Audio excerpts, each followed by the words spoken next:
ব্যাংকের মধ্যে ইসলামী ব্যাংক ছিল একেবারে সর্বোচ্চ উপরে। তার ম্যানেজমেন্ট ভালো ছিল, আসলো যারা ছিলেন ম্যানেজমেন্টে তাদেরকে সরিয়ে দেওয়া হলো, মুক্তিযুদ্ধের চেতনার ম্যানেজমেন্ট বসলো এবং তারপর যা হওয়ার তাই হলো। মাননীয় সংসদ সদস্য, আপনি যে প্রশ্নটি বলেছেন, যে বিষয়টি জানতে চেয়েছেন, আসলে এটি খুব দুঃখ। এবার তারেক রহমান সরকারের ব্যাংক দখলের খেল খতম করতে একজোট হয়ে কোমর বেঁধে মাঠে নেমেছেন ব্যারিস্টার রুমিন ফারহানা ও ডক্টর শফিকুর রহমান। দেশের সবচেয়ে বড় আর্থিক প্রতিষ্ঠান ইসলামী ব্যাংককে লুটেরাদের হাত থেকে বাঁচাতে যেন শক্ত ঢাল হয়ে দাঁড়িয়েছেন তারা। দর্শক, এবার কিন্তু সংসদের মধ্যে এই ইসলামী ব্যাংক নিয়ে তুমুল বক্তব্য দিয়েছে ব্যারিস্টার রুমিন ফারহানা। এবং এই ব্যারিস্টার রুমিন ফারহানা এটা বলতেছে যে যারা ইসলামী ব্যাংক নিয়ে দুর্নীতি করেছে, চাঁদাবাজি করেছে এবং ইসলামী ব্যাংকের হাজার হাজার কোটি টাকা দেশ থেকে বাইরের দেশে পাচার করেছে, তাদেরকে এক এক করে আইনের আওতায় আনা হোক এবং সর্বোচ্চ শাস্তি তাদেরকে দেওয়া হোক। শুধুমাত্র তাই নয়, ইসলামী ব্যাংক নিয়ে যারা দুর্নীতি করেছে, অপকর্ম করেছে, তাদের বিরুদ্ধে এমন এমন বক্তব্য দিয়েছে যেটা শুনলে আপনারা রীতিমধ্যে অবাক হয়ে যাবেন। এছাড়াও এই বিষয়গুলো নিয়ে সংসদের মধ্যে যেই কথাবার্তা হয়েছে, সেই বিষয়গুলো নিয়ে সামাজিক যোগাযোগের মাধ্যমে তুমুল আলোচনা এবং সমালোচনা জট তুলে দিচ্ছে। শুধুমাত্র তাই নয়, এই ব্যারিস্টার রুমিন ফারহানা একজন নেত্রী হয়ে সংসদে এমন এমন কথা বলতেছে যে সকল সংসদ সদস্যরা আছে তারা রীতিমধ্যে একেবারেই অবাক হয়ে যাচ্ছে। তো দর্শক, এই বিষয়ে দেখেছেন ভিডিওর শুরুতে কিছু অংশ শিরোনামের মাধ্যমে, এবার দেখেন বিস্তারিত পুরো ভিডিও জুড়ে। এই বিষয়গুলো দেখার পূর্বে আপনাদের কাছে একটা অনুরোধ, আমার চ্যানেল যারা নতুন আসছেন চ্যানেলটিকে সাবস্ক্রাইব করে দিয়ে অল ক্লিক করে পাশে থাকা বেল আইকনটি বাজিয়ে দিবেন, তাতে করে আমার চ্যানেলের আপডেট নিউজগুলো সবার আগে আপনাদের কাছে গিয়ে পৌঁছবে।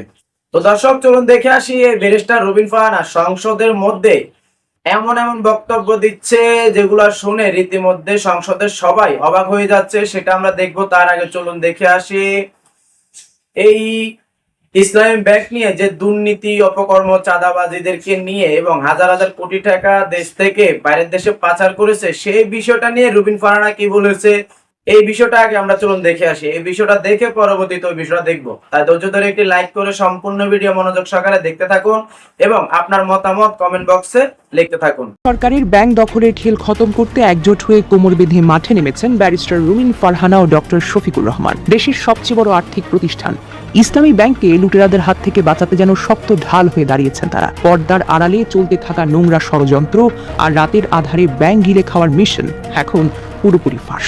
খোদ সরকারি দলের ভেতর থেকে বাঘিনী রুমিন ফারহানা কড়া হুঙ্কার আর বাহিরে থেকে জামাতে আমিরের চরম আলটিমেটাম।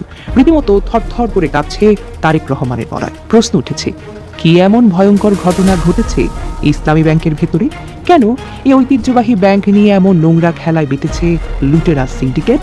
সাধারণ গ্রাহকদের ঘাম ঝরানো হাজার হাজার কোটি টাকা গিলে খেতে তারা পেতেছে ভয়ঙ্কর ফাঁদ।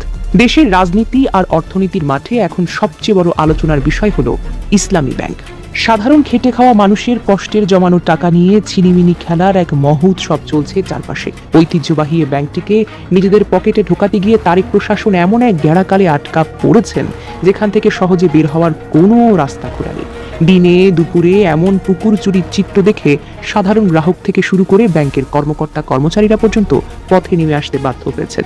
টিয়ার গ্যাস, পুলিশের চোখরাগানিকে বুড়ো আঙুল দেখিয়ে এই প্রতিবাদী মানুষগুলো মাটি কামড়ে পড়ে আছেন শুধু অধিকার আদায়ের জন্য। মানুষের এই নাছোড়বান্দা অবস্থা দেখে লুটেরা চক্রের ভেতর তো এখন চরম আতঙ্ক। চারিদিকে যখন এমন তুলকালাম অবস্থা, ঠিক তখনই ভেতরের আসল গুমর ফাঁস হতে শুরু করেছে। এই লুকোচুরি খেলার আসল হোতাদের চেহারা এখন সবার সামনে পরিষ্কার।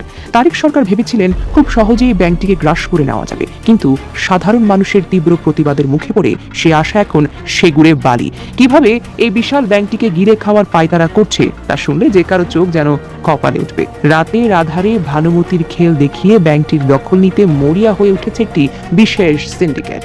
এখানে যে নতুন চেয়ারম্যানকে চেয়ারে বসানো হলো, সেই মোহাম্মদ খুরশিদ আলমকে নিয়ে বেরিয়ে এসেছে একের পর এক চাঞ্চল্যকর তথ্য। এই ব্যক্তি মূলত লুটেরাদের হাতের একটি খেলনা বা ডুগডুগি মাত্র। ওনাকে সামনে রেখে তারেক সরকার আখের গোছানোর ফন্দি এঁটেছে আর কি। পেছনের আসল কারিগর হলো সেই পুরনো এস আলমের সিন্ডিকেট। এই চক্রটি কোনো রকম নিয়ম নীতির তোয়াক্কা না করে রাতারাতি 20টির বেশি ভুয়া কাগজে কোম্পানি খুলে হাজার হাজার কোটি টাকা হাতিয়ে নিয়েছে। ব্যাংকের টাকা দিয়ে আবার সেই ব্যাংকের মালিকানা কিনে নেওয়ার মতো এমন জালিয়াতি দেখে দেশের মানুষ তো রীতিমতো টাসকি খাচ্ছে। জনগণের আমানতের টাকা দিয়ে এমন হরিলুটের আগের মতো কখনো দেখেনি কেউ। ব্যাংকটির দখল নিতে এরা এতটাই বেপরোয়া হয়ে উঠেছে যে সাধারণ মানুষের কষ্টের কথা একটু ভাবে না। অন্যদিকে নতুন চেয়ারম্যান খুরশিদ আলমের আসল চেহারা দেখলে যে কেউ থ মেরে যেতে বাধ্য। যে লোকটিকে ব্যাংক বাঁচানোর বিশাল দায়িত্ব দেওয়া হয়েছে তার নিজের আপন স্ত্রী, একজন চিহ্নিত ঋণ খেলাপি।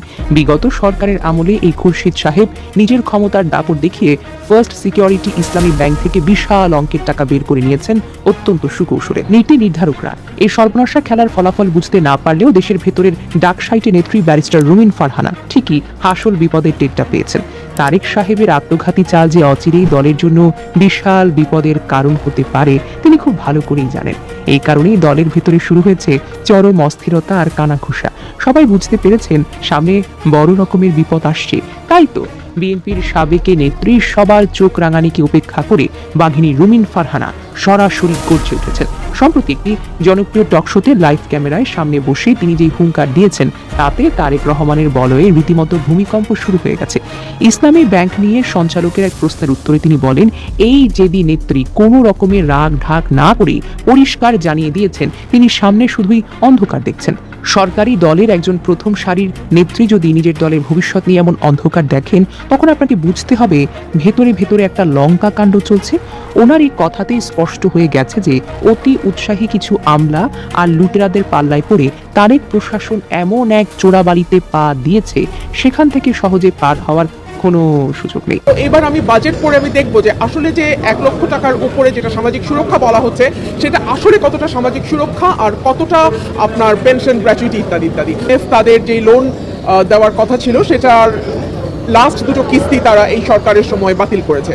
IMF যখন ঋণের কিস্তি বাতিল করে এবং তখন দেখা যায় যে অন্যান্য দাতা সংস্থাগুলো আর সেভাবে ঋণ দিতে চায় না। আর 2 হচ্ছে আমার কাছে মনে হয়েছে রাজস্ব আহরণে যে লক্ষ্যমাত্রা ধরা হয়েছে সেটাকেও যথেষ্ট উচ্চাভিলাষী বলে মনে হয়েছে, বিকজ আমাদের ট্যাক্স জিডিপির যে রেশিও সেটা দক্ষিণ এশিয়ার। দর্শক, সংসদের মধ্যে ব্যারিস্টার রুবিন ফারহানা যে সকল বক্তব্য দিয়েছে এই বক্তব্যগুলো নিয়ে একেবারে সামাজিক যোগাযোগের মধ্যে তুমুল আলোচনা এবং সমালোচনার জট তুলে দিচ্ছে। কারণ এই ইসলামী ব্যাংক নিয়ে যারা দুর্নীতি করেছে, অপকর্ম করেছে এবং চাঁদাবাজি করেছে তাদেরকে কিন্তু সংসদের মধ্যে একেবারে নাস্তারাবুদ করে ছেড়ে দিচ্ছে এই ব্যারিস্টার রুবিন ফারহানা। এবং এই বিষয়গুলো নিয়ে কিন্তু সামাজিক যোগাযোগের মাধ্যমে তুমুল আলোচনা শুরু হয়ে গেছে যে কিভাবে এই ব্যারিস্টার রুবিন ফারহানা একজন নেত্রী হয়ে একেবারে এই সংসদ সদস্যদেরকে একেবারে দমন ধরে রেখেছে এবং নাস্তার আবাদ করে ছেড়ে দিচ্ছে। এছাড়াও আপনারা ভালো করে জানেন এই ব্যারিস্টার রুবিন ফারহানা কিন্তু যে কোনো নেত্রী নয়। এই ব্যারিস্টার রুবিন ফারহানা হচ্ছে ওই নেত্রী যাকে দল থেকে বের করে দেওয়ার পরেও কিন্তু সে একাই লড়াই করে গিয়েছে এবং ব্রাহ্মণবাড়িয়া আসন থেকে জয়লাভ করে কিন্তু এই সংসদ সদস্য হয়েছে, নির্বাচিত হয়েছে। তাহলে কি সেই নেত্রী কাউকে ছাদ দিয়ে কথা বলবে সেটা কি আপনাদের মনে হয়? কারণ এই ব্যারিস্টার রুবিন ফারহানা যেখানে অন্যায়, অবিচার এবং দুর্নীতি, চাঁদাবাজি দেখে সেখানেই কিন্তু এই ব্যারিস্টার রুবিন ফারহানা রুখে দাঁড়ান। আর এই বিষয়টা নিয়ে কিন্তু এই ব্রাহ্মণবাড়িয়া সহ গোটা দেশের মানুষ কিন্তু এই ব্যারিস্টার রুবিন ফারহানাকে সাপোর্ট করে এবং বাহবা দেয়। শুধুমাত্র তাই নয়, এই ব্যারিস্টার রুবিন ফারহানা সংসদের মধ্যে ইসলামী ব্যাংক যেই বক্তব্য দিয়েছে সেটা দেখে এই ইসলামী ব্যাংকের যে গ্রাহকগুলো আছে যারা ইসলামী ব্যাংকে অ্যাকাউন্ট করছে তারাও কিন্তু বাহবা দিচ্ছে যে এই ব্যারিস্টার রুবিন ফারহানা তাদের পক্ষ হয়ে কথা বলছে, তাদের পাশে হয়ে কথা বলতেছে। তো দর্শক, এই ব্যারিস্টার রুবিন ফারহানার বিষয় নিয়ে এবং তুমুল আলোচনা করার কারণে এবং বক্তব্য দেওয়ার কারণে আপনাদের যদি কোনো মতামত থেকে থাকে তাহলে কমেন্ট বক্সে এসে অবশ্যই জানাবেন। তো আজকে ভিডিও পর্যন্তই, আবারও চলে আসবো নতুন কোনো ভিডিও নিয়ে, নতুন কোনো টপিক নিয়ে। সে পর্যন্ত ভালো থাকবেন, সুস্থ থাকবেন। আল্লাহ হাফেজ।